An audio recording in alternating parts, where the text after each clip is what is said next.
E aí galera do Me Salva, nessa aula a gente vai fazer alguns exercícios envolvendo as características reais dos amplificadores operacionais que a gente viu nas últimas aulas, e além disso a gente vai ainda fazer o caso limite dos amplificadores reais para os amplificadores ideais e ver que a gente vai obter os mesmos resultados. Então olha só, primeiro a gente vai analisar o efeito do VOS em cima desse circuito. Nota então que esse circuito, se a gente tirasse esse VOS, ele seria aquele circuito amplificador inversor lá comum que a gente sempre usou. Vamos chamar esse resistor de R1, esse aqui de R2 e vamos ver como é que vai ser a saída VO agora que a gente tem a presença desse VOS. Então nota, as mesmas equações de antes vão valer. A gente vai continuar considerando que essas correntes aqui são zero, porque a gente está considerando apenas o VOS agora, não as correntes.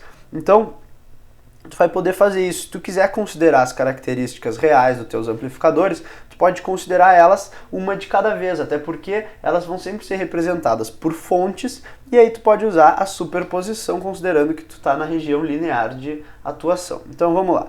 Se a gente tem que V+ é igual a VOS, então a gente tem que isso aqui também é V-. Agora a gente vai escrever uma equação de nó para esse ponto aqui. Então a gente vai ter essa corrente aqui que vai ser Vin menos VOS sobre R1.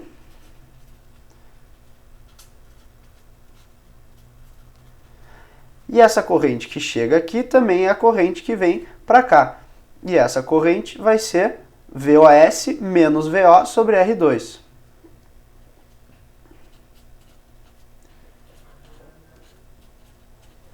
Agora, eu vou simplesmente isolar esse VO aqui nessa equação para ver o que a gente vai obter. Então, passando o VO para o outro lado, eu fico com VO sobre R2. Agora, eu vou passar o VI para lá, vai ficar menos VI sobre R1.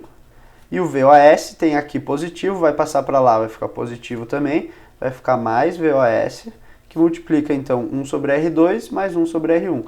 Que eu já vou fazer a simplificação, fica R2, R1 sobre R1 mais R2. Agora, eu vou então multiplicar tudo por R2 para obter uma expressão para o VOI.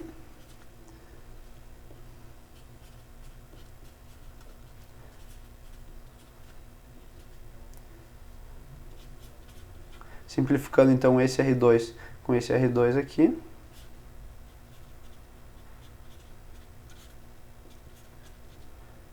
Então, olha só. Agora que a gente tem a presença do VOS, o que aconteceu com a nossa saída VO? Antes, quando a gente não tinha o VOS, a gente pode fazer então VOS igual a zero. O que acontece? A gente fica exatamente com a expressão para o amplificador inversor, que seria VO igual a menos R2 sobre R1 vezes Vin. Com a presença do VOS, a gente tem esse termo aqui. E nota que quanto menor for o VOS, ou seja, quanto mais tu puder desprezar esse VOS, mais parecida com a expressão do amplificador ideal vai ser essa expressão que tu encontrou para o VO aí. Então, vamos ver agora qual é o efeito das correntes de polarização, ou das IBs lá. Então, olha só. Esse aqui vai ser o circuito que a gente vai analisar agora. Percebe que ele é o mesmo circuito de antes. Essa parte aqui que está dentro do pontilhado vermelho é o nosso amplificador. Só que como ele ia ficar com um triângulo muito grande aí, eu preferi deixar ele desse jeito. Esses aqui são os nossos resistores, R1 e R2, e aqui é a entrada e a saída da mesma forma que a gente viu antes. Só que agora a gente tem a presença dessas correntes aqui, que são a IB- e essa aqui é a IB+. Nota que a IB+ não vai fazer diferença nenhuma no circuito, porque ela está puxando corrente da Terra, levando para a Terra, não tem queda de potencial em nenhum lugar, então o V+, que é esse aqui, é zero. Se o V+ é zero, então o V- também é zero. Agora, ó, lembra que antes, quando a gente fez o VOS, a gente não fez essa relação. A gente não fez V igual a 0 igual a V menos, a gente fez V igual a VOS igual a V menos. Agora a gente está fazendo igual a 0, mas antes a gente desconsiderou as correntes que estavam entrando no amplificador, agora a gente vai considerar. Então, vamos escrever aquela mesma análise lá das correntes para esse nó aqui e vamos ver o que vai acontecer agora. Primeiro, essa corrente aqui, vamos chamar de, não precisa chamar, vai ser VI menos 0, que aqui a tensão é 0, então vai ser VI sobre R1. Então vou escrever aqui embaixo. VI sobre R1.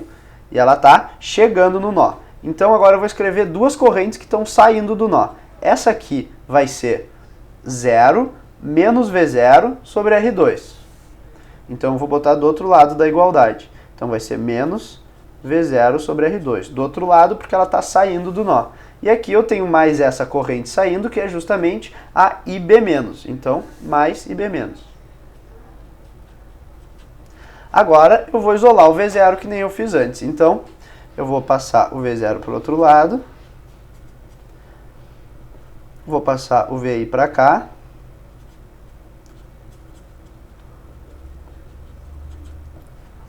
Então, isolando agora, multiplicando tudo por R2, eu chego em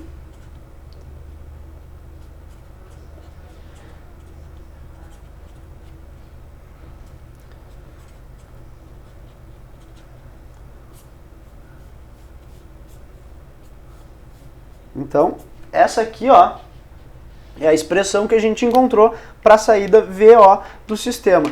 Nota, novamente, se a gente fizer o IB- ser muito pequeno tendendo a 0, essa parte aqui some e a gente fica com a mesma expressão que a gente tinha lá para o amplificador inversor. VO igual a menos R2 sobre R1 vezes VI.